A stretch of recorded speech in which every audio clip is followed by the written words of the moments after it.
जय श्री राम दोस्तों। हमारी आज की कहानी है पोती का सबक। दोस्तों, हमारी आज की कहानी सच्ची घटना पर आधारित है। सिर्फ नाम और कैरेक्टर बदल दिए गए हैं। विदेश से डॉक्टर की पढ़ाई पूरी करके आई पोती ने जब अपने दादी दादू को लोगों के घरों में काम करते हुए देखा तो उसके होश उड़ गए। दादी दादू की दर्द भरी कहानी। सुहानी अमेरिका में रहती है। उसे आज पूरे 5 साल हो चुके हैं अमेरिका आए हुए। भारत से अमेरिका डॉक्टर की पढ़ाई पूरी करने के लिए आई थी और अभी कुछ समय पहले ही उसके डॉक्टर की पढ़ाई कंप्लीट हुई है। वह अपने देश इंडिया वापस आ रही है। सुहानी तो अपने देश में ही रहकर आगे की पढ़ाई पूरी करना चाहती थी, लेकिन उसके दादी दादू का बहुत मन था कि सुहानी बड़े होकर डॉक्टर बने, इसलिए उसे मजबूरन अमेरिका आना पड़ा। लेकिन अब सुहानी बहुत खुश थी। आखिर पूरे 5 सालों के बाद वह दिन आ गया जब वह अपने दादी दादू से मिलने वाली थी और अपने घर इंडिया वापस आने वाली थी। जल्दी जल्दी सुहानी सारी तैयारियां कर लेती है और एयरपोर्ट के लिए निकल जाती है। फ्लाइट में बैठे हुए सुहानी सोच रही थी कि दादी दादू उसे सामने देखकर कैसा रिएक्ट करेंगे, क्योंकि उसने अपने दादी दादू को नहीं बताया था कि वह इंडिया वापस आ रही है। वह अचानक से जाकर अपने दादी दादू को सरप्राइज़ देना चाहती थी। सुहानी के मम्मी पापा नहीं हैं। सुहानी का एक बड़ा भाई है, दादी दादू हैं। बचपन से ही सुहानी को उसके दादी दादू ने पाल पोस कर बड़ा किया है। जब सुहानी 7 साल की थी, उसकी माँ किसी और के प्यार में पड़कर उसके पापा और अपने दोनों बच्चों को छोड़कर चली गई। अपने जाते वक्त यह भी नहीं सोचा कि पीछे उसके छोटे छोटे बच्चों का क्या होगा। कहते हैं ना, प्यार अंधा होता है, इसलिए अंधे प्यार के चक्कर में अपने पति और दोनों बच्चों को छोड़कर चली गई। पीछे छोड़ गई बिलखते मासूम 2 छोटे बच्चे। जिस दिन सुहानी की माँ घर छोड़कर गई, उसी दिन से सुहानी के पापा पूरी तरह से टूट गए थे और धीरे धीरे तक अंदर तक टूटे हुए उसके पापा काफ़ी बीमार भी रहने लगे थे और कुछ समय के बाद उनके शरीर ने भी उनका साथ छोड़ दिया। अब वह इस दुनिया को छोड़कर चले गए। फिर से दोनों बच्चे अकेले रह गए, पहले बिना माँ के और फिर बिना बाप के। क्या किस्मत पाई थी उन दोनों बच्चों ने। अच्छी खासी खेलता परिवार माँ की एक गलती से खराब हो गया। अब सुहानी और उसका भाई बिल्कुल अकेले थे। फिर इसके दादी और दादू आकर अपने साथ अपने शहर ले गए। नई जगह, नया माहौल, नया शहर। छोटे बच्चे अपनी ज़िंदगी को जीने की कोशिश कर रहे थे। सुहानी फ्लाइट में बैठे बैठे अपने सपनों की दुनिया में चली जाती है। सुहानी जब अपने शहर से अपनी दादी के घर आई थी तो बहुत छोटी थी, 7 साल की बच्ची। ना कुछ कह पाती थी, सहमी सहमी सी रहा करती थी। उसकी दादी ने बड़े ही लाड प्यार से उन दोनों बच्चों को पाल पोस कर बड़ा किया। एक अच्छे स्कूल में दोनों को पढ़ाया लिखाया। धीरे धीरे सुहानी और उसका भाई राहुल अब सब कुछ भूल गए। अपने दादी दादू के प्यार में इस तरह से रम गए जैसे ज़िंदगी में कोई कमी ही ना हो। सुहानी की दादी तो सुहानी से इतना प्यार करती थी कि बिना सुहानी को देखे उन्हें खाना भी हजम नहीं होता था। अगर सुहानी उनसे एक पल के लिए भी दूर हो जाती तो उनकी सांस ही अटक जाया करती थी। सुहानी बचपन से ही थोड़ी नोटी थी। वह खाना भी अपनी दादी के हाथ से ही खाती थी। उसके दादू उसे स्कूल छोड़ने जाया करते थे। रास्ते भर सुहानी दादू से बातें किया करती थी। तब दादू उसे अच्छी अच्छी कहानी स्कूल के रास्ते में सुनाया करते थे। अपनी और दादी के प्यार के किस्से भी सुनाते थे। कहानी सुनते सुनते कब सुहानी का स्कूल आ जाता पता ही नहीं चलता था। धीरे धीरे समय व्यतीत होने लगा। सुहानी और राहुल बड़े होने लगे। राहुल पढ़ लिख कर अपने दादू के संग उनके काम में हाथ बटाने लगा। आगे पढ़ने का उसका मन नहीं था, लेकिन सुहानी की दादी दादू चाहते थे कि कोई एक बच्चा आगे चलकर डॉक्टर की पढ़ाई करे। सुहानी अपने दादी दादू का यह सपना पूरा करना चाहती थी। वह अपने लिए नहीं बल्कि अपने दादी दादू के लिए डॉक्टर बनना चाहती थी। रात दिन मेहनत करती थी पढ़ाई के लिए। इंडिया में रहकर डॉक्टर की पढ़ाई नहीं हो सकती थी, इसलिए उसके दादू ने उसको पढ़ाई करने के लिए विदेश भेजने की तैयारी शुरू कर दी। जब तक सुहानी विदेश जा रही थी तब उसके दादू उसको तसल्ली देते हुए कहते हैं, सुहानी तुम बिल्कुल भी चिंता मत करो, तुम्हारी दादी का ख्याल मैं रख लूँगा, तुम बस अपनी पढ़ाई पर ध्यान देना, यहाँ की चिंता बिल्कुल भी मत करना। तुम्हारी दादी तो बेकार में ही टेंशन लेती रहती है, अब तुम कोई छोटी बच्ची थोड़ी रही हो, अपना ख्याल खुद रख सकती हो और जल्दी से डॉक्टर बनकर मेरा इलाज करना, सबसे पहला पेशेंट मैं ही बनूंगा तुम्हारा। दादू की यह सारी बातें सुनकर सुहानी हंस पड़ती है और हंसी हंसी में फिर से रोने लगती है। रोती रोती सुहानी अपने दादी दादू को बाय बोल देती है और अमेरिका के लिए निकल जाती है। सुहानी और इसके दादी दादू रोज़ वीडियो कॉल पे बातें किया करते थे। सुहानी के संग में अमेरिका में एक लड़की थी, रोशनी। वह भी सुहानी के संग ही डॉक्टर की पढ़ाई कर रही थी और इसी शहर में थी। उन दोनों में से दोनों काफ़ी अच्छी दोस्ती हो जाती है।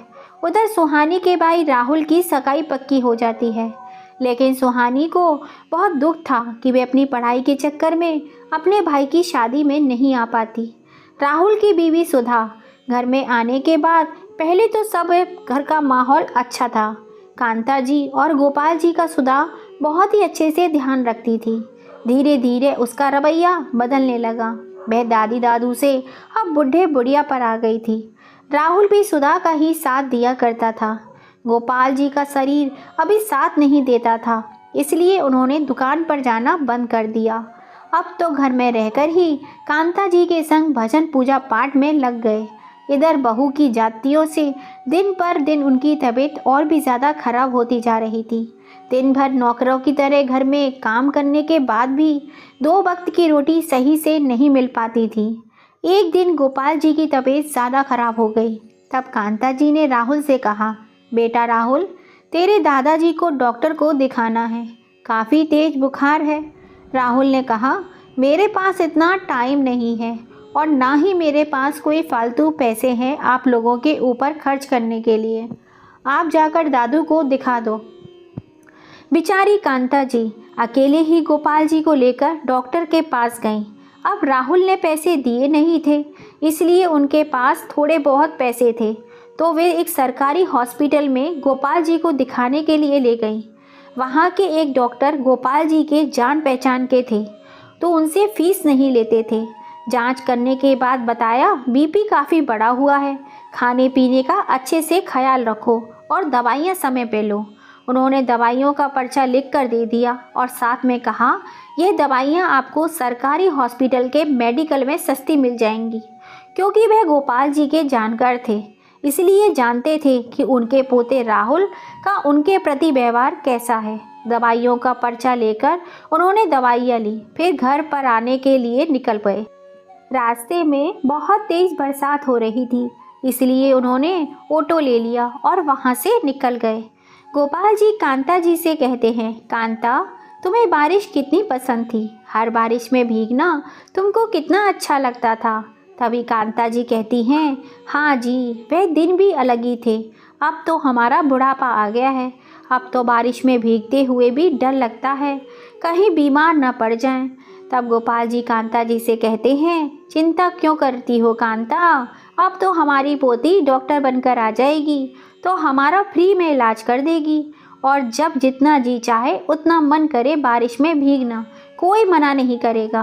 कांता जी गोपाल जी की बातें सुनकर मुस्कुरा देती हैं और कहती हैं, हटो जी, इस बुढ़ापे में भी कैसी बातें करते हो। गोपाल जी कहते हैं, बातें ही तो रह गई हैं कांता, अब हमारे पास और बचा ही क्या है। बात करते करते दोनों का घर आ जाता है और वह ऑटो से उतरकर अंदर चले जाते हैं। जैसे ही घर में कदम रखते हैं, बहू सुधा तानों की बाढ़ शुरू कर देती है। कितनी बार कहा है तुम दोनों बुढ़े बुढ़िया से, थोड़ा कम खाया करो, जब देखो ठूसते ही रहते हो। अब देखो फालतू की नौटंकी शुरू हो गई। बहू के तानों से परेशान होकर कांता जी अंदर कमरे में चली जाती हैं और गोपाल जी को दूसरे कपड़े निकाल कर दे देती हैं। बारिश की वजह से हल्के हल्के कपड़े गीले हो चुके थे। बीमार गोपाल जी को भी उनकी बहू सुधा चैन नहीं लेने देती और बाहर से ही आवाज़ लगाती है, अरे अब आराम हो गया हो तो घर के काम भी पड़े हुए हैं, वह कौन करेगा, बस मुफ्त की रोटियां ही तोड़ते रहोगे क्या? बैठे बैठे। बेचारे दोनों अभी आकर बैठे ही थे कि बहू का चिल्लाना फिर से शुरू हो गया। कांता जी जल्दी से कपड़े बदलकर किचन में आई। तभी बहू कहती है, अरे बे बुढ़ा कहाँ मर गया? इतना सारा काम पड़ा है, जल्दी जल्दी हाथ चलाओ। कांता जी कहती हैं, बेटा आज उनकी तबीयत ठीक नहीं है, उनकी जगह सारा काम मैं ही कर दूंगी, तुम चिंता मत करो। मगर तुम फ्री हो तो थोड़ा सा मेरा हाथ बटा दो। बहू के ताने फिर शुरू हो गए। अच्छा बुढ़िया, जबान भी चल रही है। तुम दोनों क्या कहीं के राजा महाराजा हो? आराम करोगे और मैं काम करूंगी? चलो ये नौटंकी बंद करो और काम पर लग जाओ। बेचारे बीमार गोपाल जी बहू की बातें सुनकर काम पर लग जाते हैं। बीमारी के कारण उनके हाथ धीरे धीरे चल रहे थे। कांता जी ने कहा, बेटा तेरे दादाजी को डॉक्टर ने एक अच्छा और हेल्दी खाना खाने के लिए कहा है। उनका बीपी काफ़ी बढ़ा हुआ है, तो क्या मैं उनके लिए थोड़ी सी खिचड़ी बना लूँ? कोई ज़रूरत नहीं है इनके लिए खिचड़ी वगैरह बनाने की। रात के चावल फ्रिज में रखे हुए हैं, उठाओ और दोनों खा लो। और हाँ, आज हम दोनों बाहर जा रहे हैं खाना खाने के लिए और तुम लोग वही खा लेना। और अचार और चावल निकाल कर बहू टेबल पर रख देती है। चावल 2 दिन पुराने थे तो उसमें काफ़ी स्मेल आ रही थी। वे चावल खाना तो दूर, उनको हाथ लगाना भी मुश्किल था। बहू और पोता दोनों बाहर घूमने निकल जाते हैं। कांता जी जल्दी से अपने और गोपाल जी के लिए थोड़ी सी खिचड़ी बना लेती हैं और जो चावल थे उन्हें डस्टबिन में डाल देती हैं। खिचड़ी बनाकर जल्दी से गोपाल जी को खिला देती हैं और खुद भी खा लेती हैं। फटाफट सारे बर्तन साफ करके रख देती हैं। कहीं बहू को पता चल गया तो घर में कलेश कर देगी। अपने ही घर में उन्हें चोरी छुपे खाना बनाकर खाना पड़ रहा था। ऐसे भी दिन आ गए थे। धीरे धीरे करके समय व्यतीत होने लगा। एक दिन गोपाल जी की तबीयत ज़्यादा खराब हो गई। तब कांता जी ने बहू और पोते से कहा, बेटा तेरे दादू को हॉस्पिटल में भर्ती करना पड़ेगा। तभी सुधा और राहुल ही बोल पड़े, पैसे क्या पेड़ पर लगे हुए हैं जो तोड़ कर निकाल लो? अरे इतनी नौटंकी करना बंद करो, थोड़े से घरेलू इलाज करोगे तो एकदम सही हो जाओगे। उन दोनों ने अपने दादू की सुध तक न ली और कांता जी के ज़्यादा बोलने पर उन्हें गुस्सा आ गया। उन्होंने अपने दादी दादू को घर से ही निकाल दिया। दोनों वैसे भी मेरे अब कोई काम के नहीं हैं, निकल जाओ इस घर से, क्योंकि ना तो अब मेरे पास तुम्हारे लिए पैसे हैं ना ही रोटी है। जब देखो मेरे सर पर ही बैठे रहते हो, जब देखो पैसे ही मांगते रहते हो। अब तुम जानो और तुम्हारी बीमारी जाने क्या करना है। हमें हमारे हाल पे छोड़ दो और तुम अपना खुद देख लो। कांता जी हाथ जोड़कर विनती करती रहीं। और राहुल बेटा, हमें इस घर से मत निकालो। मैं तुम्हारे दादू को लेकर कहाँ जाऊँगी? तुम्हारे दादू बहुत बीमार हैं, हमारा कोई रिश्तेदार भी नहीं है। लेकिन सुधा और राहुल ने उनकी एक भी न सुनी और उन्हें घर से निकाल दिया। अब कांता जी के पास और कोई रास्ता नहीं था। क्या करती? इधर गोपाल जी की तबीयत खराब थी। फिर कांता जी ने उन्हें एक सरकारी हॉस्पिटल में एडमिट करा दिया। सरकारी हॉस्पिटल ही सही, लेकिन कुछ पैसे तो इलाज में लगते ही हैं। अब पैसे तो उनके हाथ में थे नहीं, इसलिए उन्होंने अपने गले का मंगलसूत्र निकाला और अपने सुहाग को बचाने के लिए वे सुहाग के निशानी को ही बेच दिया।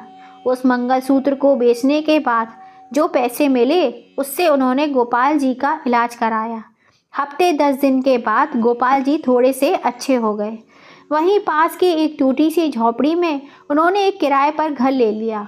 अब उन्हें चिंता थी कि आगे की ज़िंदगी कैसे चलेगी, क्या खाएंगे, क्या करेंगे, कैसे रहेंगे। कांता जी लोगों के घरों में जा जा करके काम मांग रही थी। कोई काम हो तो दे दो बेटा, मैं सब कुछ कर सकती हूँ, झाड़ू पोंछा बर्तन कुछ भी काम कर सकती हूँ। उन्हें हर घर में सिर्फ निराशा ही मिलती। आखिर में उन्हें एक घर ऐसा मिला जिसमें उन्होंने काम दे दिया। उनको भी काम की ज़रूरत थी और उनको पैसों की। उधर उनको झाड़ू पोंछा बर्तन और खाना बनाने का काम मिल गया। अब कांता जी ने सोचा, चलो काम तो मिल गया तो कम से कम 2 रोटी खाने के लिए पैसे तो आ जाएंगे। दूसरे दिन से ही कांता जी और गोपाल जी दोनों ही काम करने के लिए जाने लगे। कांता जी के संग गोपाल जी भी उनके काम में सहायता किया करते थे। इधर सुहानी की फ्लाइट अब इंडिया पहुंच जाती है। सुहानी फ्लाइट से उतरकर सीधे टैक्सी लेती है और अपने घर के लिए रवाना हो जाती है। जैसे ही उसका घर आता है, टैक्सी से नीचे कदम रखती है, उसे अपने दादी दादू का स्पर्श महसूस होने लगता है। वह दादी की गोदी में बैठकर खाना खिलाना, दादू के कंधे पर बैठकर मेला देखना, भाई का चॉकलेट लाकर देना, सुहानी को सब कुछ याद आने लगता है। दादी दादू की डांट से बचने के लिए पेड़ के पीछे छुप जाना। अंदर जाते जाते सुहानी की आंखों से आंसू आ रहे थे। उसे अपना बचपन फिर से याद आ रहा था। अगर आज दादी दादू नहीं होते तो हमारा क्या होता। सुहानी घर की डोरबेल बजाती है। सामने उसके भैया भाभी खड़े हुए थे। सुहानी को देखकर उनकी आंखें फटी की फटी रह जाती हैं और वह अंदर घुसते ही सिर्फ अपने दादी और दादू को आवाज़ लगा रही थी। भैया, मैंने कितने दिनों से दादी दादू को फ़ोन लगा रही थी, पर ना तो वो मेरा फ़ोन उठाते हैं और ना मुझसे कोई बात कर रहे हैं। कहाँ हैं दादी दादू? इसलिए मैं उनको सरप्राइज़ देने के लिए चली आई। राहुल ने कहा, बहन, एक बार बता देती तो तू आ रही है तो तेरा आना बेकार ना होता। दादी और दादू तो अभी 2 दिन पहले ही तीर्थ यात्रा के लिए निकले हैं। सुहानी धड़ से वहीं सोफे पर बैठ जाती है। राहुल कहता है, सुहानी, तू आने से पहले एक बार मुझे कॉल तो कर देती तो मैं तुझे बता देता। सुहानी ने कहा, भैया, वैसे भी मेरी डॉक्टर की पढ़ाई अब पूरी हो चुकी है। मैंने सोचा था जाकर आप सबको सरप्राइज़ दूंगी, पर यहाँ आकर तो मैं खुद ही सरप्राइज़ हो गई। अच्छा, इतने दिनों से दादी दादू मेरा फ़ोन क्यों नहीं उठा रहे हैं? जब भी फ़ोन करती हूँ तो कभी उनका फ़ोन स्विच ऑफ आता है या कभी फ़ोन उठाते ही नहीं हैं। उसके बाद सुहानी अपने कमरे में चली जाती है और हाथ मुंह धोकर चाय नाश्ता कर लेती है। फिर सुहानी अपने भैया भाभी राहुल और भाभी से बोलती है, मैं अपनी फ्रेंड रोशनी से मिलने जा रही हूँ। वह मेरे संग में अमेरिका में डॉक्टर की पढ़ाई कर रही थी और वह इसी शहर में रहती है। कुछ दिन पहले ही इंडिया वापस आई है। बाहर से टैक्सी पकड़कर वे अपनी फ्रेंड के यहाँ चली जाती है। रोशनी के घर जाकर वे सारी बात रोशनी को बताती है। रोशनी, मैं अपनी दादी दादू को यहाँ सरप्राइज़ देने आई थी और वह तो तीर्थ यात्रा के लिए निकल गए। अब मेरी समझ में नहीं आ रहा दादी दादू इतने दिनों से मेरा फ़ोन क्यों नहीं उठा रहे हैं और काफ़ी बार तो उनका फ़ोन स्विच ऑफ ही आता है। भैया भाभी से पूछा तो उन्होंने बताया कि वह लोग तीर्थ यात्रा के लिए निकल गए और अभी भी जब मैं उनका फ़ोन ट्राई कर रही हूँ तो उनका फ़ोन स्विच ऑफ ही आ रहा है। सुहानी बहुत दुखी थी कि वह अपने दादी दादू से अब कैसे मिलेगी। तभी रोशनी की मम्मी अपनी कामवाली से चाय नाश्ता बनाकर लाने के लिए कहती हैं। उनकी मेड सुहानी और रोशनी के लिए चाय नाश्ता लेकर आई। जैसे ही वह मेड सामने से चाय नाश्ता लेकर आती है, उस मेड को देखते ही सुहानी की आंखें फटी की फटी रह जाती हैं। उसके पैरों तले जमीन खिसक जाती है। ऐसा लग रहा था जैसे आज आसमान उसके सर पर टूट पड़ा हो। वे मेड के हाथों से चाय की ट्रे नीचे गिर जाती है। सुहानी सोफे से जल्दी से खड़ी हो जाती है और अपनी दादी को देखते ही दौड़ जाती है। दादी को देखते ही उसके झट से कसकर गले से लगा लेती है। दादी सुहानी को देखते ही कहती है, सुहानी, तुम कब आई बेटी? तुमने आने से पहले बताया भी नहीं। दादी, वह सब आप छोड़ो, पहले ये बताओ आप यहाँ पर क्या कर रही हो, वो भी मेरी फ्रेंड के घर में। दादी, आपको मेरी कसम सच सच बताइए, और दादू कहाँ हैं? मैं कब से आप दोनों को फ़ोन लगा रही हूँ, आप दोनों के फ़ोन स्विच ऑफ आ रहे थे और भैया भाभी तो कह रहे थे कि आप दोनों तीर्थ यात्रा पर गए हैं। आखिर ये माजरा क्या है? दादी, मुझे सच सच बताइए, मेरा दिल बैठा जा रहा है। गोपाल जी अंदर किचन में काम कर रहे थे। रोशनी अंदर दौड़कर किचन में जाती है और अपने दादू को कसकर गले से लगा लेती है। सुहानी को देखते ही उसके दादू की आंखों से आंसू आने लगते हैं और जो आदमी ज़िंदगी में कभी रोया ना हो वह आज अपनी बेटी को देखकर फूट फूट कर रोने लगता है, जैसे ही उसे आज फिर से जीने का सहारा मिल गया हो। सुहानी अपनी दादी दादू को सोफे पर बिठा देती है और फिर उनसे पूछती है, बताइए मुझे ये हालत कैसे हुई। उनके कपड़े भी काफ़ी फटे हुए थे, एकदम भिखारियों जैसी हालत हो गई थी उनकी। तभी दादी रोते रोते सुहानी को सारी बात बताती है, बेटी तेरे जाने के बाद जब तेरे भाई की शादी हमने सुधा से कर दी, पहले तो कुछ दिन सुधा का रवैया बहुत अच्छा था, लेकिन बाद में उसने हम दोनों को एक एक रोटी के लिए भी तरसा दिया।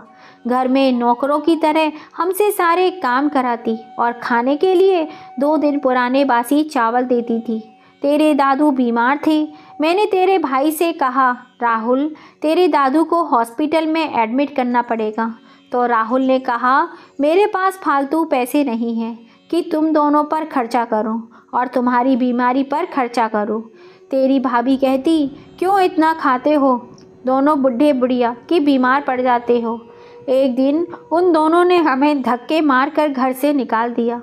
तेरे दादू इतने बीमार थे कि मेरे पास उनके इलाज कराने के लिए पैसे नहीं थे। अपने गले का मंगलसूत्र बेचकर अपने सुहाग की जान बचाई। फिर तेरे दादू की दवाइयाँ, खाना पीना, पेट भी भरना था, इसलिए लोगों के घरों में काम मांगा। अब इस देवी ने मुझे काम दिया। यह मेरे लिए कोई देवी से कम नहीं है, जिन्होंने मुझे काम करने की इजाज़त दी। इससे मैं 2 पैसे कमा कर तेरे दादू और अपना पेट भर पाई। दादी, आपने पुलिस स्टेशन में रिपोर्ट क्यों नहीं कराई? वह भी नहीं तो मुझे एक फ़ोन ही कर देती। अगर मुझे बता दिया होता तो यहाँ तक कि नौबत ही नहीं आती। और भैया भाभी आपके संग ऐसा कैसे कर सकते हैं? वह घर आपका, वह बिजनेस आपका, वह काम आपका, वह आपके मेहनत की खून पसीने की कमाई है। वे आपके संग ऐसा कैसे कर सकते हैं? हमारे पास तो कुछ था ही नहीं, हम तो खाली हाथ आपके पास आए थे। भैया कैसे भूल गए कि अगर आप दोनों ने हमें सहारा ना दिया होता तो आज हम दोनों भीख मांग रहे होते। आप चलो मेरे साथ घर। दादी बोली, रहने दो बेटा, लड़ने से क्या फ़ायदा, अपने ही बच्चे हैं। जब अकल जगह पर नहीं होती तो ऐसा ही करते हैं। हम तो वैसे भी अपनी ज़िंदगी जी चुके हैं और जो बची हुई है वो इसी तरह निकाल लेंगे। सुहानी ने कहा, दादी आपने अपनी पोती को डॉक्टर किस लिए बनाया कि आप लोग नौकर नौकरानी की तरह लोगों के घरों में काम करो? मेरे होते हुए आप लोग घर घर में काम करो तो मेरे होने का क्या फ़ायदा? चलो मेरे साथ, मैं देखती हूँ आपको आपके ही घर से कौन निकालता है। फिर सुहानी अपने दादी और दादू को लेकर अपने घर पहुंच जाती है और जैसे ही घर के अंदर जाती है, सुधा सामने दादी दादू को देखकर भड़क जाती है। अरे ये दोनों भिखारी कौन है, जिसको कौन लेकर आया घर के अंदर? अरे निकालो इन्हें यहाँ से, हमें कोई भिक्षा नहीं देनी है।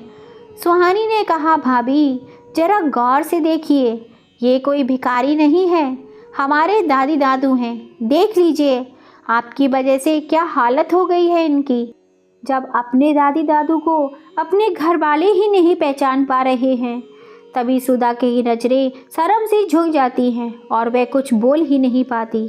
सुहानी कहती है, आपने मेरे दादी दादू को उनके ही घर से निकाल दिया। फिर अपने भाई राहुल से कहती है, भाई भाभी का तो समझ में आता है, लेकिन आप कैसे भूल गए? ये वही दादी दादू हैं जिन्होंने हमारे सर से माँ बाप का साया छिन जाने के बाद अपना प्यार और लाड़ हम पर दिया, हमें पाल पोस कर बड़ा किया। आपने इनका घर, इनका बिजनेस, इनसे अपना इनका सब कुछ छीन लिया और इन्हें रोड पर छोड़ दिया। लोगों के घरों में काम करने के लिए आपने एक बार भी नहीं सोचा, अगर ये दोनों कहाँ जाएंगे, क्या खाएंगे, क्या करेंगे, कौन इनका सहारा बनेगा? क्या दादी दादू ने आपको इसीलिए सहारा दिया था कि आप एक दिन इनको ही बेसहारा कर दो? आपने उनसे ही उनका घर बार सब कुछ छीन लिया। राहुल की आंखें शर्म से झुक जाती हैं और वह अपनी दादी दादू के पैरों में गिरकर अपनी किए की माफ़ी मांगता है। इतनी ही देर में वहाँ पर डोरबेल बजती है और 2 पुलिस इंस्पेक्टर घर के अंदर आते हैं। सुहानी आने से पहले ही पुलिस स्टेशन में जाकर रिपोर्ट करवा कर आई थी कि उसके दादी दादू को उसके ही भैया भाभी ने मार पीट के उनका सब कुछ छीनकर उन्हें घर से बाहर निकाल दिया है। पुलिस वाले राहुल और सुधा को गिरफ्तार कर लेते हैं। राहुल दादी और दादू के से माफ़ी मांगता रहता है, लेकिन वे माफ़ नहीं करते। बेटा, जो तुमने हमारे संग किया, भगवान ना करे कोई भी बच्चा अपने माँ बाप के संग करे। और जब भी कोई बच्चा अपने माँ बाप के संग ऐसा करने का सोचेगा तो इस दिन को ज़रूर याद करेगा कि आखिर में जीत तो हमेशा सच्चाई की ही होती है। फिर सुहानी और उसकी दादी दादू मिलकर खुशी खुशी रहने लगते हैं। सुहानी को एक बहुत बड़े हॉस्पिटल में अपॉइंट किया जाता है। दोस्तों, आज की ये कहानी आपको कैसी लगी? सुहानी ने अपने दादी दादू को न्याय दिलाने के लिए जो किया वो सही था या राहुल ने जो किया वो सही था? अपनी राय हमें कमेंट करके ज़रूर बताइएगा और कहानी पसंद आए तो ज़्यादा से ज़्यादा इसे शेयर कीजिएगा, लाइक कीजिएगा, सब्सक्राइब कीजिएगा। पास में लगे बेल आइकन को ज़रूर दबा दीजिएगा, जिससे हम जब भी कोई नई कहानी डालें उसका नोटिफिकेशन आपको मिल सके। फिर मिलेंगे। जय श्री राम दोस्तों।